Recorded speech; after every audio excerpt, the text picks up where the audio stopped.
तो आदाब, नमस्कार, गुड इवनिंग, सत श्री अकाल। एक बार फिर आप तमाम लोगों का स्वागत है क्राइम तक की कहानी के इस एपिसोड में। उम्मीद है पूरी फैमिली अच्छी होगी, अपना और अपनों का ख्याल रख रही होगी। आज की कहानी सुनाऊं उससे पहले कल की कहानी पे आपको एक अपडेट दे दूं। वाराणसी की उस लड़की की गैंगरेप की कल कहानी सुनाई थी आपको, और उसके बाद आज जो खबर आई है वो ये है कि वाराणसी की जो डीसीपी हैं चंद्रकांत मीना, इनके खिलाफ इनको एक तरह से मेमो दिया गया है और कहा गया है कि आपका ट्रांसफ़र किया जाता है वाराणसी से।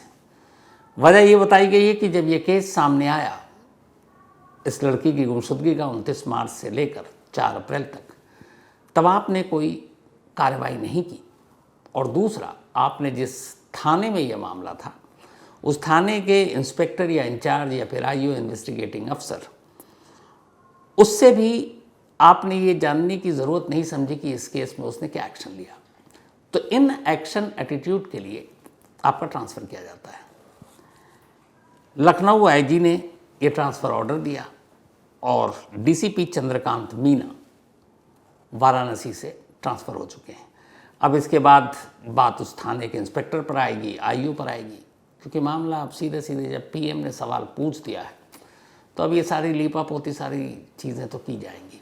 तो देखिए आगे कितने पुलिस वालों पे घास गिरते हैं, लेकिन आज शुरुआत हो गई। अब आते हैं आज की कहानी के ऊपर। इत्तेफाक से ये कहानी भी यूपी की है। अपने देश में ऐसे बहुत सारे केस हुए हैं जिसको मैंने खुद कवर किया है। एक एक्सीडेंट का केस था, आपको याद होगा, BMW, उसमें ट्रक तक सामने पेश कर दिया पुलिस ने कि BMW से एक्सीडेंट नहीं हुआ, ट्रक से हुआ। ऐसी एक केस दिल्ली में हुआ था, जेसिका लाल मर्डर केस। उसमें जो गोली चलाई थी मनु शर्मा ने, चंडीगढ़ फॉरेंसिक लैब से रिपोर्ट आ गई कि भैया ये कारतूस तो उस बंदूक से चली नहीं, पिस्टल से, जो मनु शर्मा के नाम पर रजिस्टर्ड है। पता चला बाद में कि वो फॉरेंसिक लैब ने वो पूरी रिपोर्ट ही बदल दी थी, गोली का खोखा, कारतूस सब बदल दिया।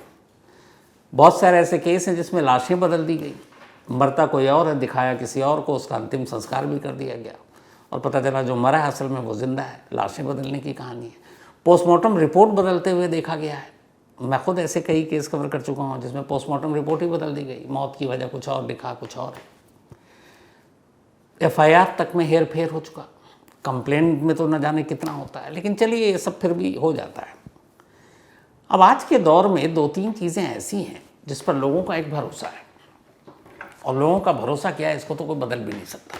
जैसे मैं बार बार कहता हूँ, DNA की रिपोर्ट अगर आ गई तो दुनिया की कोई भी अदालत में उसको चैलेंज नहीं किया जा सकता, फिर आप गुनहगार हैं, फिर बाकी सबूतों की शायद उतनी ज़रूरत नहीं है।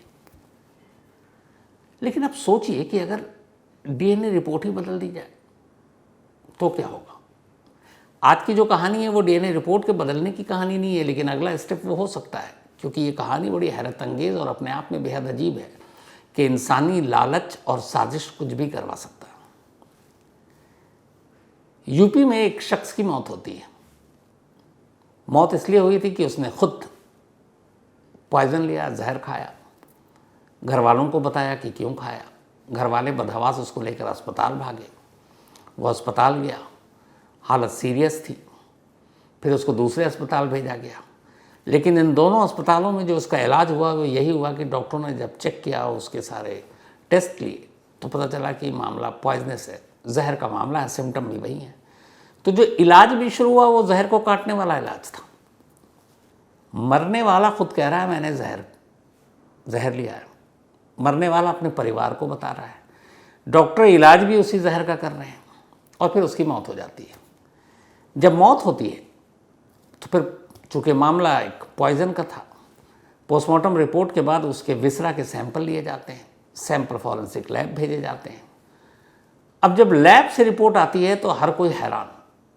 फॉरेंसिक जो विसरा की रिपोर्ट आई उसमें यह था कि मौत की वजह जहर है ही नहीं, क्योंकि इस शख्स के जिस्म से, इस शख्स के अंदर से कोई जहर मिला ही नहीं। अब परिवार वाले हैरान कि मरने वाला खुद एक्सेप्ट कर रहा है और वो सारी चीज़ें मिली कि उसने जहर लिया, स्टेटमेंट दे रहा है, डॉक्टर भी उसका सिम्टम देखकर जहर वाला ही इलाज कर रहे हैं। लेकिन विसरा रिपोर्ट जो सही मानों में बता दे, वो विसरा रिपोर्ट कह रही है कि नहीं भाई साहब, इसने तो जहर लिया नहीं, जहर की वजह से इसकी मौत ही नहीं हुई, मौत की वजह कुछ और है, बीमारी और कुछ और। परिवार वालों को यकीन नहीं हुआ। उन्होंने कहा कुछ तो गड़बड़ है। वो पहुंच गए कोर्ट और उन्होंने कहा कि जिस विसरा के सैंपल से ये टेस्ट हुआ है उस विसरा की हम जांच कराना चाहते हैं कि वो विसरा वाकई उसी का है या किसी और का है। अब ये कैसे साबित होगा? तो भाई विसरा तो आगे चलकर आपको बताऊंगा। जो मरता है उसकी पेट की थैली, थोड़े से लीवर के पार्ट, हार्ट के पार्ट, किडनी के पार्ट, इन्हीं सब को लेकर वो एक तरह से विसरा का मिक्सचर बनता है जो रखा जाता है और जब तक कोर्ट में फैसला नहीं आ जाए सैंपल पड़ा रहता है। तो घर वालों ने कहा कि मेरे बच्चे का वो विसरा सैंपल है, एक काम कीजिए आप माँ बाप का सैंपल ले लीजिए, वो विसरा उसका है या नहीं डीएनए सैंपल से मैच कर जाएगा। कोर्ट ने ऑर्डर दे दिया। अब फॉरेंसिक लैब लखनऊ, वहीं से रिपोर्ट आई थी, एफएसएल फॉरेंसिक्स जो लखनऊ की है। तो कोर्ट ने कहा कि उस विसरा के नमूने दिए जाए, माँ बाप के सैंपल लिए जाए और इन्हें भेजा जाए जांच के लिए। अब ये सारी सैंपलिंग हुई और इसको भेजा गया हैदराबाद। हैदराबाद में CDFD यानी centre for DNA fingerprinting and diagnostic, वहाँ इसको भेजा गया कि ये विसरा उसी का है कि नहीं है। माँ बाप के सैंपल ले लिए गए। अब हैदराबाद से रिपोर्ट आई और इस रिपोर्ट ने ये सवाल खड़ा कर दिया कि क्या विसरा DNA इन सब के साथ खेल हो सकता है, क्योंकि हैदराबाद की फॉरेंसिक लैब ने ये चौंकाने वाला खुलासा किया कि जो विसरा है उसका सैंपल माँ बाप के DNA से मैच ही नहीं कर रहा है। मतलब सिंपल ये था कि वो विसरा उस मरने वाले शख्स का था ही नहीं, वो किसी और का था। अब जब किसी और का था तो पूरी मौत की वजह बदल गई। लेकिन ये इंसानी गलती से नहीं हुआ था, इसके पीछे पूरा एक क्राइम, एक साजिश थी। और आज की कहानी वही है। ये कहानी है प्रभुनाथ मिश्रा की। प्रभुनाथ मिश्रा अयोध्या में राजश्री दर्शत मेडिकल कॉलेज, वहाँ पे एम्प्लॉय थे। इनका काम था अस्पताल में, ये एक तरह से क्लर्क के पोस्ट पे थे। जो भी पेशेंट आता है तो बारी बारी से जो कतार में खड़े होते हैं, आपके OPD में आप अक्सर जाते होंगे, देखते होंगे, तो फर्स्ट कम फर्स्ट जो आता है उसकी पर्ची कटती है और फिर उसी वेटिंग लिस्ट के हिसाब से डॉक्टर साहब देखते हैं। तो प्रभुनाथ मिश्रा इस अस्पताल में काउंटर पर बैठते थे, पर्ची काटते थे पेशेंट की बारी बारी से, कौन लाइन में आगे है कौन पीछे, उस हिसाब से, और उसी हिसाब से नंबर मिलता था, डॉक्टर साहब देखेंगे। अब ये सब कुछ ठीक चल रहा था, बट अचानक होता यह है कि 29 जुलाई 2024, 29 जुलाई 2024 को प्रभुनाथ मिश्र काउंटर पर बैठे हुए थे और उसी वक्त उसी अस्पताल की 2 सीनियर डॉक्टर उस काउंटर पर आती हैं। इनमें से एक थी डॉक्टर रितु और एक थी डॉक्टर निर्मला कुमावत। ये प्रभुनाथ मिश्रा के केबिन में पहुंचती हैं। आपने देखा होगा कमरा होता है, विंडो होता है, विंडो से पर्ची देते हैं, तो वो दोनों सीधे उसके केबिन में पहुंच गई और उन्होंने कहा कि एक पेशेंट को दिखाना, तुम एक पर्ची काट दो। ऐसा बहुत होता है सिफारशी, आप अस्पतालों में देखेंगे। अस्पतालों में क्या, आप तो मंदिरों में, दरगाहों पे भी VIP कल्चर है, आपको बिना लाइन में लगे दर्शन करा देते हैं, ज़ियारत करा देते हैं। तो यहाँ भी ये दोनों डॉक्टर साहिबा प्रभुनाथ मिश्रा के कमरे में पहुँची और पीछे से जाके उन्होंने कहा एक पर्ची काट दो, एक पेशेंट को दिखाना है, ख़ास है। प्रभुनाथ मिश्रा ने पर्ची काटने से मना कर दिया। उसने कहा ये सारे लोग लाइन में लगे हुए हैं, मैं पर्ची नहीं काटूंगा। और हमारे जो मेडिकल कॉलेज के प्रिंसिपल हैं उनका सख्त आदेश है कि यहाँ VIP कल्चर नहीं चलेगा, जो है सब लाइन में आएगा और लाइन में उसी के कतार के हिसाब से उसको पर्ची काटी जाएगी। बड़ा छोटा, VIP, अमीर, गरीब, मैं कुछ नहीं मानूंगा। अब प्रभुनाथ मिश्रा ने सीधे सीधे अस्पताल या उस मेडिकल कॉलेज की 2 सीनियर डॉक्टरों को इनकार कर दिया। दोनों भड़क गए, दोनों भड़की। उसके बाद झगड़ा शुरू हो गया। तब तक बाकी लोग वहाँ पहुँच गए, बाकी स्टाफ पहुँच गए, कुछ डॉक्टर पहुँच गए। अब ये हुआ कि स्टाफ और डॉक्टरों के बीच हाथापाई शुरू हो गई। मामला पुलिस थाने तक पहुँचा, पुलिस की टीम आई और उसके बाद किसी तरह मामले को शांत किया गया। जो क्लर्क के तमाम स्टाफ थे, डॉक्टरों का स्टाफ था, इनको अलग किया गया, समझाया गया, बात आई गई हो गई। फिर इसके बाद मेडिकल कॉलेज ने एक इंक्वायरी कमेटी बिठाई और कहा सबसे बात करेंगे, जो दोषी होगा एक्शन लेंगे। लेकिन इस इंक्वायरी कमेटी में उन डॉक्टरों के कोई बयान नहीं लिए गए जो 2 महिला डॉक्टर खास तौर पर इसके लिए जिम्मेदार थी। अब ये बात थी 29 जुलाई की। एक हफ्ता बीत गया, प्रभुनाथ मिश्रा वापस अपनी ड्यूटी पर पर्ची काट रहे हैं।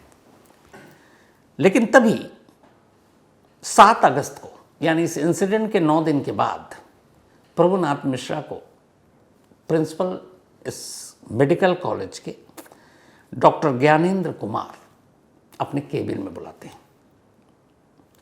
इस लड़ाई झगड़े के 9 दिन के बाद 29 जुलाई को झगड़ा हुआ और 7 अगस्त 2024 को वो बुलाते हैं और प्रभुनाथ मिश्रा से कहते हैं कि उन दोनों महिला डॉक्टरों ने आपके खिलाफ छेड़खानी का, शोषण का इल्ज़ाम लगाया और ये मामला पुलिस में जाएगा। चूँकि इल्ज़ाम संगीन है तो इसमें यह भी हो सकता है कि आपको जेल जाना पड़े। अब प्रभुनाथ मिश्रा ये सुनकर घबरा गया। उसे लगा एक तो बदनामी अलग कि डॉक्टरों के साथ छेड़छाड़ और वो सारी चीज़ें, और वो प्रिंसिपल साहब एप्लीकेशन दिखा रहे हैं उन दोनों महिला डॉक्टरों की कंप्लेंट कि उन्होंने लिखा है तुमने उनसे बदतमीज़ी की और छेड़खानी की। अब छेड़खानी संगीन अपराध हो जाता है, नौकरी अलग जाने का खतरा, जेल जाने का खतरा अलग, बदनामी अलग। फिर प्रिंसिपल साहब कहते हैं कि एक काम करो, तुम उन दोनों से पैर पकड़कर माफ़ी मांग लो तो ये एप्लीकेशन पुलिस स्टेशन तक नहीं जाएगा। अब बात अस्पताल में सबको पता था, ये बात पता थी कि क्या हुआ था 29 जुलाई को। अब इधर खुद इस मेडिकल कॉलेज के प्रिंसिपल डॉक्टर ज्ञानेंद्र कुमार धमका रहे हैं प्रभुनाथ मिश्रा को कि तुम कंप्लेंट वापस हम ले सकते हैं अगर तुम उन दोनों लेडी डॉक्टर से पैर पकड़कर माफ़ी मांगो, वरना जेल जाने के लिए तैयार हो। अब ये सुनकर वो परेशान प्रभुनाथ मिश्र सीधे वहाँ से घर जाता है। अब उसे बदनामी का डर सता रहा है, नौकरी जाने का डर सता रहा है, जेल जाने का डर सता रहा है, और इसी सदमे में उसने जहर पी लिया। जहर पीने के बाद वो अपने घर वालों को बताता है कि 29 जुलाई के बाद से ही मुझे अस्पताल के स्टाफ, बड़े लोग अलग अलग तरीक़ों से तंग कर रहे हैं, परेशान कर रहे हैं, और अब मेरे ऊपर झूठा केस लगा रहे हैं और पुलिस मुझे गिरफ्तार कर सकती कि वो पहुंच वाले लोग हैं, बड़े लोग हैं। इसलिए बदनामी के डर से मैंने जान देने का फ़ैसला किया और मैं जहर पी चुका हूँ। घर वाले सुने वो बदहवास, उसे फ़ौरन वो लेकर अब उसी अस्पताल पहुँच जाते हैं जिस अस्पताल में वो काम कर रहा है, यानी कि अयोध्या के राजश्री दशरथ मेडिकल कॉलेज। अब वहाँ जाने के बाद उसका इलाज शुरू होता है, डॉक्टर चेक करते हैं, सारे सिम्टम पॉइजन के थे। इसके बाद वहाँ की मेडिको लीगल टीम और एमएलसी हुआ, सब कुछ बताया गया। एमएलसी पे भी है कि ये जहर का केस है। डॉक्टरों ने अब उसका इलाज शुरू किया और जहर काटने वाली ही दवाओं से इलाज शुरू किया। अब 7 अगस्त को उसने जहर पी, उसके बाद उसका इलाज शुरू हुआ, लेकिन 8 अगस्त आते आते उसकी तबीयत बिगड़ गई। अब ये हुआ कि अयोध्या के इस मेडिकल कॉलेज में उसका इलाज मुमकिन नहीं क्योंकि वो सीरियस है, तो उसे वहाँ से लखनऊ राम मनोहर लोहिया अस्पताल रेफ़र कर दिया गया। अब प्रभुनाथ मिश्रा को 8 अगस्त की सुबह सुबह अयोध्या से लखनऊ रेफ़र किया गया राम मनोहर लोहिया अस्पताल। वो वहाँ पहुँच गया, लेकिन उसी दिन दोपहर 2:30 बजे इसी राम मनोहर लोहिया अस्पताल में प्रभुनाथ मिश्र की मौत हो जाती है। मौत के बाद अब पोस्टमार्टम होता है। पोस्टमार्टम के बाद विसरा प्रिजर्व कर लिया जाता है क्योंकि मेडिको लीगल टीम से लेकर सिम्टम, इलाज भी उसी का। तो ये पता था कि पोस्टमार्टम रिपोर्ट में तो मौत आई, लेकिन जहर विसरा रिपोर्ट ही बताए किस तरह का जहर। तो पोस्टमार्टम के बाद वो विसरा प्रिजर्व कर लिया गया और फिर उस विसरा के सैंपल को लखनऊ में ही फॉरेंसिक साइंस लेबोरेटरी में भेज दिया गया, लखनऊ एफएसएल। अब ये था कि भाई मौत इसी वजह से हुई है। अब इधर एक साथ 2 कहानी हुई। 8 अगस्त की दोपहर 2:30 बजे प्रभुनाथ मिश्र की मौत हुई। 7 अगस्त को उसने दोपहर को जहर पी। अब जहर पीने के बाद पूरे अस्पताल को ये पता था कि प्रभुनाथ मिश्र ने जहर पीकर जान देने की कोशिश क्यों की, क्योंकि अस्पताल में 29 जुलाई को झगड़ा हुआ, प्रिंसिपल ने उसे धमकाया, 2 लेडी डॉक्टरों से झगड़ा हुआ और फिर ये बात भी फैल गई कि अब छेड़खानी का मामला पुलिस स्टेशन जा रहा है और उससे ये भी कहा गया है कि वो पैर पकड़कर दोनों से माफ़ी मांगे। तो अब बात प्रिंसिपल पर आएगी और उन दोनों लेडी डॉक्टर पर आएगी क्योंकि उसने जहर पी लिया। अब अगर उसकी मौत हो गई तो उसको मौत के लिए उकसाने का मामला बनेगा तो ये तीनों तो जाएंगे अंदर। अब यहाँ एक और खेल हुआ, शायद ना भी जाते। जब 7 अगस्त की रात इसकी तबीयत बिगड़ी प्रभुनाथ मिश्र की और उसे लखनऊ राम मनोहर लोहिया अस्पताल रेफर किया गया। आप ये देखिए कि उसी रात, अब 8 तारीख की रात हो चुकी है, 7 के बाद देर रात 2:30 बजे जब हालत सीरियस हुई और वो रेफ़र किया जा रहा है, रात के 2:30 बजे इस मेडिकल कॉलेज के प्रिंसिपल और वो दोनों डॉक्टर पुलिस स्टेशन में वही रिपोर्ट जाकर दर्ज करा देते हैं कि प्रभुनाथ मिश्रा ने इन दोनों महिला डॉक्टरों के साथ छेड़खानी की और बदतमीज़ी की और अस्पताल के कई नियमों को नहीं माना। रात के 2:30 बजे वो बंदा जो ऑलरेडी उससे 10-12 घंटे पहले जहर पी चुका है, जिसकी हालत नाजुक है, कुछ भी हो सकता है, और वो 7 तारीख को उन्होंने कोई रिपोर्ट दर्ज नहीं की, पूरे दिन शाम नहीं। एक आदमी पुलिस स्टेशन में जाता है अमूमन को कंप्लेन करने, तो जब तक बहुत बड़ी इंसिडेंट ना हो जाए, बहुत बड़ा मतलब बड़ी वारदात ना हो जाए, तो सुबह से आप रात तक जाओगे। 2:30 बजे रात को कौन, और ये 2:30 बजे रात को इन दोनों डॉक्टर की ना ड्यूटी है ना प्रिंसिपल साहब की ड्यूटी है, लेकिन ये पुलिस स्टेशन में रिपोर्ट लिखा रहे हैं इस प्रभुनाथ मिश्रा के खिलाफ 2:30 बजे, क्योंकि ये मालूम था कि क्या होने जा रहा है। तो खैर उन्होंने रिपोर्ट लिखाई, उधर विसरा फॉरेंसिक लैब को भेज दिया गया। अब ये 8 अगस्त की बात थी जब सब कुछ हुआ। विसरा की रिपोर्ट आने में काफ़ी वक्त लगता है, हालांकि 15-20 दिन में भी आती, महीने भर भी लगता है, लेकिन अपने देश में ऐसे हैं जहां 6-6, 8-8 महीने बल्कि साल निकल जाता है, विसरा की रिपोर्ट नहीं मिलती। तो यहाँ 8 अगस्त को विसरा के सैंपल भेजे गए फॉरेंसिक साइंस लेबोरेटरी लखनऊ और रिपोर्ट आती है 27 मार्च 2025 को, यानी 4 महीने उधर और 3 महीने इधर, 7 महीने के बाद प्रभुनाथ मिश्रा की विसरा रिपोर्ट आई। और उस विसरा रिपोर्ट में लिखा था कि सिम्टम तो जो भी डॉक्टर ने इलाज किया वो सारी चीज़ें थी, लेकिन मौत की वजह पॉइजन नहीं है। अब विसरा रिपोर्ट में मौत की वजह पॉइजन है ही नहीं। अब ये कैसे हो सकता था? अब जैसे ये रिपोर्ट आई, प्रभुनाथ मिश्रा के पेरेंट्स, खासतौर पर उनके पिता हक्के बक्के कि ये क्या मामला है। अब वो पुलिस के पास गए, सब तरफ गए, कुछ सुनवाई हुई। आखिर में उन्हें कोर्ट का दरवाज़ा खटखटाना पड़ा। वो कोर्ट गए और उन्होंने कहा कि ये पूरा उसके इलाज का प्रिस्क्रिप्शन है प्रभुनाथ का, जब वो पहली बार अस्पताल गया, जब डेथ हुई, जिन डॉक्टरों ने लिखा उसके नुस्खे में है, मेडिको लीगल के पेपर में है कि उसने जहर लिया, इलाज भी जहर का हुआ, दवाएं भी जहर के हिसाब से दी गई। लेकिन विसरा रिपोर्ट कह रहा है कि मौत की वजह जहर तो है ही नहीं, तो ये कैसे मुमकिन है? पुलिस सुनवाई के लिए तैयार नहीं। अब पेरेंट्स पहुंच गए कोर्ट। उन्होंने कहा हमें शक है, हमारे बेटे का विसरा सैंपल बदल दिया गया। कोर्ट में वकील ने सही तरीके से जिरा की।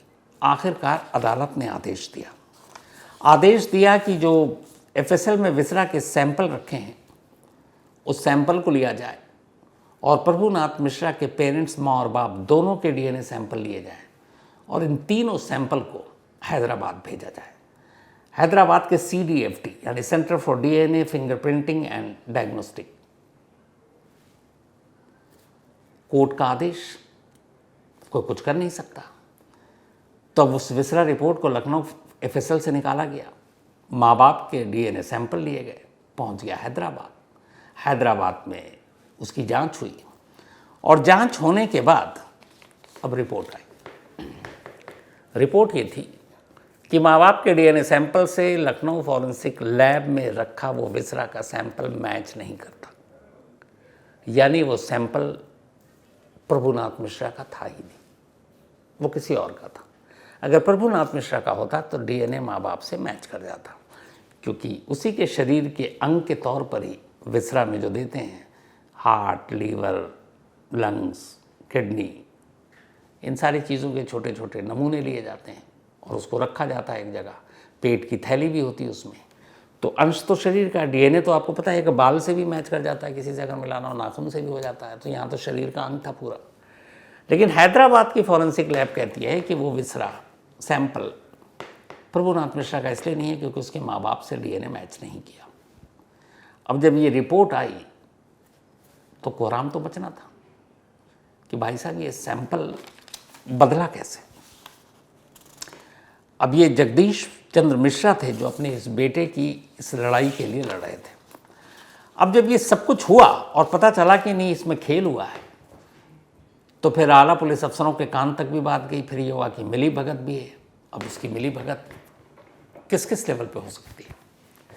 विसरा कलेक्ट करने या डीएनए सैंपल कलेक्ट करने का या फॉरेंसिक एविडेंस कोई भी कलेक्ट करने की जो पूरा एक प्रोसेस है वो ये है कि जब पोस्टमार्टम होता है तो पोस्टमार्टम करने वाले डॉक्टर सबसे पहले उस नमूने को निकालते हैं। जैसे विसरा की सारी चीज़ें उन्होंने निकाली, निकालने के बाद वो उसको किसी जगह पे रखते हैं। फिर वो अब पुलिस को देते हैं जो उस केस को ज्यूरिसडिक्शन में उसको देख रही है। तब उन्होंने वो नमूने पुलिस को सौंप दिया। अब पुलिस नमूना लेती है, ऐसा तो नहीं है कि फ़ौरन भागेगी फॉरेंसिक लैब। हमारे देश में अभी भी फॉरेंसिक लैब की बहुत कमी है। तो अगर ये मामला अयोध्या का है तो अयोध्या में तो एफएसएल है नहीं, हालांकि अयोध्या से लखनऊ 2 घंटे की दूरी पर है। तो कायदे से पुलिस को 24 से 48 घंटे के अंदर ये नमूना वहाँ भेज देना चाहिए। लेकिन ये पुलिस के ऊपर है, कौन पूछने जाए। महीनों महीनों मालखाने में पड़ा रहता है। कई तो सैंपल ऐसे होते हैं जिनके ख़राब होने का डर होता है क्योंकि उनको एक ख़ास तापमान पर रखने की ज़रूरत होती है। उसका भी कोई मतलब नहीं, मालखाने में यूँ अलमारी के ऊपर ड्रॉवर में पड़ा रहता है। ऐसे बहुत सारे केस हैं, सुनवाई कोई है नहीं। तो अब खैर डॉक्टर ने कलेक्ट किया, उस आईओ को सौंपा जो इस केस का को इन्वेस्टिगेट कर रहा है, यानी कि अयोध्या की उस पुलिस को। अब उस पुलिस को चूँकि ये जहर का मामला है तो उसको भेजना फॉरेंसिक लैब, वो लखनऊ भेजा। तो पहले डॉक्टर के हाथ, पोस्टमार्टम करने वाले जो लोग हैं उनके हाथ, मतलब 3-4 तो आप यहाँ मान लीजिए। उसके बाद उस पुलिस वाले के हाथ लगा वो सैंपल।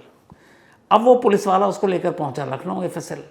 लखनऊ में जो भी वहाँ इंचार्ज है उसको देकर उसने उससे रसीद ली। अब वहाँ पे जो उस विसरा की जांच करेंगे उसमें 1, 2, 3 4 टेक्नीशियन बाकी लोग होंगे। वहाँ से फिर तो मतलब इसी प्रोसेस में आप मान के चलिए 10 से 15 लोगों के हाथ से एक सैंपल गुजर गया।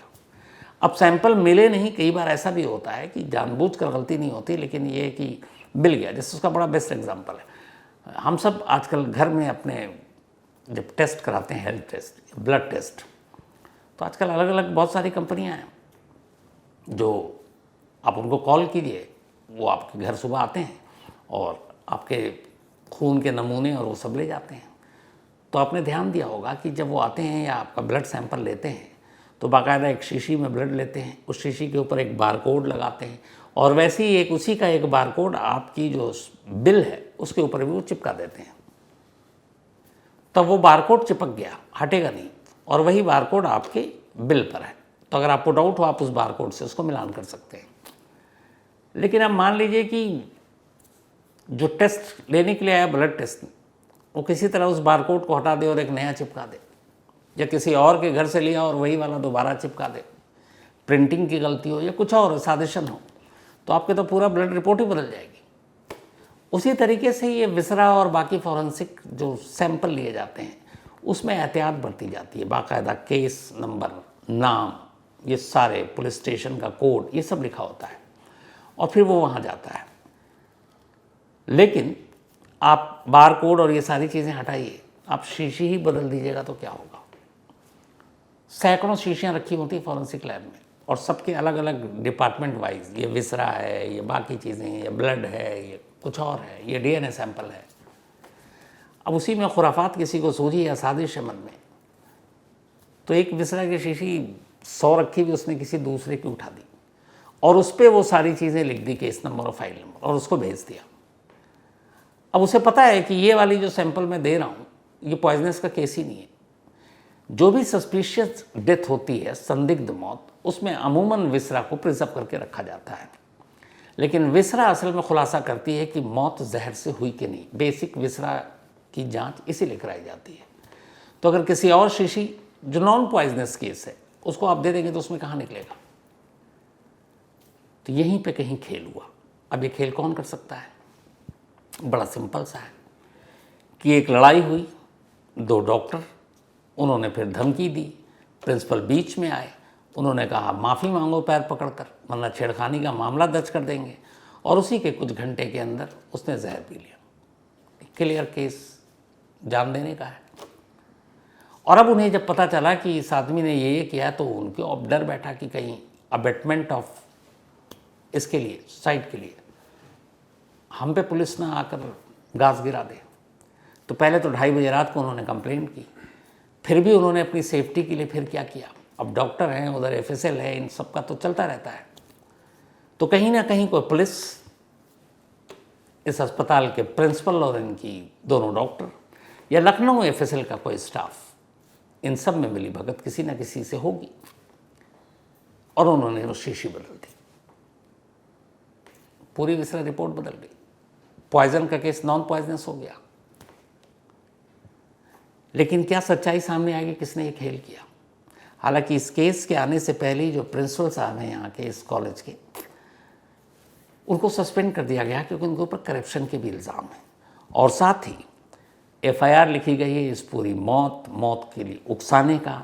और इस साजिश में अब जब विसरा की रिपोर्ट आई है तो शक के घेरे में कौन कौन है जो सीधे जिनके ऊपर मौत के लिए उकसाने का मामला बनता है, यानी वो दोनों लेडी डॉक्टर और कॉलेज के principal doctor Gyanendra Kumar. FIR दर्ज है, इन तीनों के नाम हैं, डॉक्टर निर्मला कुमावत और डॉक्टर रितु। इस केस में अब आरोपी हैं। लेकिन ये एक सिंपल केस इसलिए नहीं है कि इस केस ने एक आंखें खोली और एक सवाल खड़ा कर दिया, और ये बड़ा सीरियस सवाल है कि जिस सबूत के बिना पर अदालत में फैसले सुनाए जाते हैं, अगर रेप के केसेस में DNA का मिलान हो जाता है विक्टिम और अक्यूज से, तो वही अक्यूज अगर बहुत पावरफुल हो तो फिर DNA का सैंपल भी बदला जा सकता है। अब आप यहाँ कहेंगे कि कैसे सैंपल बदला जाएगा? माँ बाप का DNA फिर सैंपल लेंगे और मिलान कर देंगे उससे कहकर। ये मैंने भी सोचा कि भाई कैसे बदला जा सकता है? एक अक्यूज है और उसी ने रेप किया मान लीजिए, और उसका सैंपल लिया गया, और जो विक्टिम है, रेप विक्टिम, उसका भी सैंपल लिया गया, मिल गया। अब अगर मैं DNA सैंपल बदल भी देता है अक्यूज का, तो इसी तरीके से कोर्ट में पहुंच जाएंगे कि ये खेल हुआ है, DNA सैंपल बदल दिया गया, वरना यही था अक्यूज्ड। तो फिर DNA सैंपल लिया जाएगा, फिर अक्यूज का लिया जाएगा और मिलाया जाएगा, और अक्यूज से नहीं मिला उसके पेरेंट्स का, तो फिर ये होगा कि हाँ सच में बदल दिया गया। ये बड़ा सिंपल है, मुमकिन नहीं।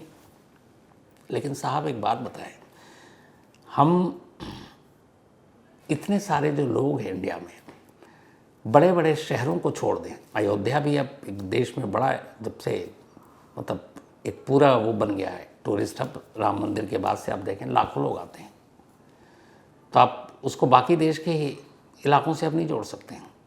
वो हिंदुस्तान के नक्शे पे एक उभरा हुआ है। तो वहाँ के डॉक्टर और मेडिकल कॉलेज की तो समझ में आती है, लेकिन यही हिंदुस्तान नहीं है। 90% लोग गांव में रहते हैं, छोटे छोटे कस्बों में रहते हैं,